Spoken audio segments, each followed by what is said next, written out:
Backlit in a smoky kitchen, her silhouette says everything. The tousled hair, the confident pose, pure 1960s rebellion. This wasn't just fashion, it was the rise of female agency on screen. Many actresses of the era, like Brigitte Bardot or Claudia Cardinale, helped shift cinema from coy to bold. And in moments like this, the lighting did as much talking as the script. No, it's not a horror movie prop. This is early sports safety gear. The year is 1929. Women's basketball was growing fast, but protection was crude. That leather face guard, designed to prevent broken noses and black eyes, knee pads, lace-up boots, all part of a serious uniform. Back then, the game was rough, and helmets weren't just for football. London, 1950s. A woman poses on Stanhope Gate, turning heads in a wasp-waisted top and pin-up shorts. That's Diana Dors, Britain's answer to Marilyn Monroe. She knew how to use the street like a spotlight. In post-war England, she brought Hollywood curves to gray pavements, glamour with a British accent. Summer, somewhere in the 1930s. A group of women in bathing suits, pushing a car stuck in a stream. Back then, weekend drives often turned into off-road adventures. No power steering, no tow trucks, just teamwork and grit. And laughter, of course. Because sometimes the breakdown became the memory. Hollywood, 1968. Sharon Tate, poised in a striped turtleneck. Beside her, Bruce Lee, her coach for the Wrecking Crew. He trained Hollywood's elite, Steve McQueen, even her husband Polanski. A quiet moment, just before everything changed. Muscles, curls, and confidence. This is Abby Pudgy Stockton. Photographed in the 1940s on Muscle Beach, California, she helped redefine beauty and strength. While women were expected to be delicate, Pudgy was lifting men over her head. She inspired a generation of female athletes, decades before fitness became fashion. With a smile and a barbell, she changed the game. Sun, sea, and anti-aircraft artillery? These ladies turned a battleship deck into a pin-up postcard. While sailors checked the sights, the real view is right here on the sun-soaked steel. Warship duty never looked this glamorous. A moment where firepower met flower power, 1940s style. At London, 1981. A royal wedding crowd turns cheeky as a young woman lifts her skirt, revealing patriotic, invincible briefs. The streets were packed for Prince Charles and Lady Diana's big day, and the mood was pure jubilation. Some brought flags, others brought flair. This wasn't just about royalty. It was about being loud, proud, and gloriously British. A rare moment of rest. Two Padang women sleep side by side, their necks wrapped in brass coils. These rings don't actually stretch the neck, but press down the collarbones and ribs. Among the Kayan people of Myanmar, it's a centuries-old tradition of beauty and identity. Rai Phone, tradition meeting the industrial age. Still, even in sleep, the weight of culture never leaves. A rock star in racing overalls. That's James Hunt. Charismatic, wild, and unapologetically himself, Hunt defined Formula One in the 1970s. Here, he's being lifted by a group of laughing fans, part champion, part heartthrob. Nicknamed Hunt the Shunt, he lived fast on and off the track. For a generation, he wasn't just a driver, he was Formula One's rebel soul.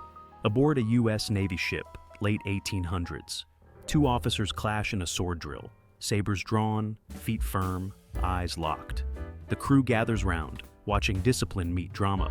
Naval training back then wasn't just about cannons and sails.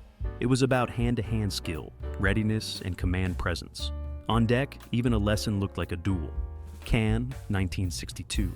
French actress Philomène Toulouse lounges on the beach, calm, glamorous, holding a pet fox. Next to her, a boy squints into the sun, pulling a face that breaks the scene's elegance. The contrast is perfect, beauty and mischief, side by side. This was the Cannes Film Festival at its boldest, where stars weren't just on screen, but on the sand. Three girls in swimsuits, one massive bull, and not a hint of fear. It's the 1920s, and this is no rodeo stunt. This champion bull was on display at a livestock show, and someone had the bright idea. Why not turn it into a photo op? Smiles wide, poses perfect, they're turning farm life into pure spectacle. In the 1920s, prize bulls were often treated like celebrities, paraded, photographed, and even posed with flappers for newspapers. A blonde bombshell leans over the balcony, and every eye in the crowd is locked on her.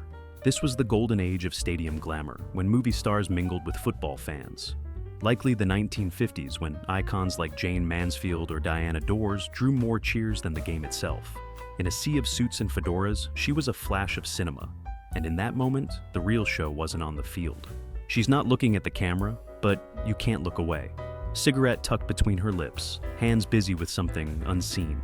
It's the 1970s, maybe Central Park, maybe not. Around her, couples pass. A boy rides by on his bike, and the world just keeps moving. But she's in her own moment, carefree, defiant, beautifully unaware of the lens capturing her forever. A boy, too small to reach a legend, finds the perfect solution. His cap becomes the autograph stage. Elvis Presley, calm and cool, signs it as if he has all the time in the world. Behind them, two girls soak in the moment, frozen between shyness and disbelief. It wasn't just a signature, it was a story they'd tell for the rest of their lives. At first glance, it looks surreal, men calmly seated in manholes on a Hanoi street. But this was no performance. During the Vietnam War, civilians trained to use sewer systems as shelters during air raids. Here, they practice quick entry, blending everyday life with a wartime survival drill. Hanoi's extensive underground network was a lifeline during US bombing campaigns in the 1960s. Even children learned to navigate the tunnels. Before sneakers squeaked on polished courts, there were striped socks and wool uniforms. This is the GRP basketball team, early 1900s champs, frozen in a formal pose. No three-pointers, no slam dunks, just grit, teamwork, and a leather ball. Their legacy? A reminder that even humble beginnings can shape the future of the game. Detroit, 1911. The Tashmoo hits the water, a sleek side-wheeler built for speed. Crowds in hats and coats cheer as the spray flies. She would soon earn the nickname White Flyer of the Lakes. Fast enough to race and win? This launch, pure industrial theater. In the frame, a couple who have long become a symbol of Italian cinema, Roberto Benigni and Nicoletta Braschi. They met in the early 1980s when Benigni invited her to act in the film Tu mi turbi. Since 1991, they've been officially married, but their creative partnership began long before that. She stands in heels, on crutches, with a bandaged foot, and doesn't flinch. That's Marilyn Monroe, 1953, recovering from a sprained ankle. It happened during a photo shoot in the Canadian Rockies. Even injured, she posed with that signature look, bold, radiant, unstoppable. Hollywood called it glamour. She made it grit. New York, late 1930s. Armed officers unload a locked crate from a secure truck, Tommy gun at the ready. This was the Great Depression era, when banks moved cash and gold under heavy guard. Robberies were bold, and so was the response. Steel helmets, sealed boxes, and eyes that missed nothing. It wasn't just a delivery, it was a battlefield on wheels. South Carolina, 1950s. A country store, frozen in time, glass jars of candy, shelves lined with tobacco tins, and a Coca-Cola cooler full of ice-cold bottles. A young man digs through the frost, searching for the coldest drink. Another leans over the counter, chatting with the clerk.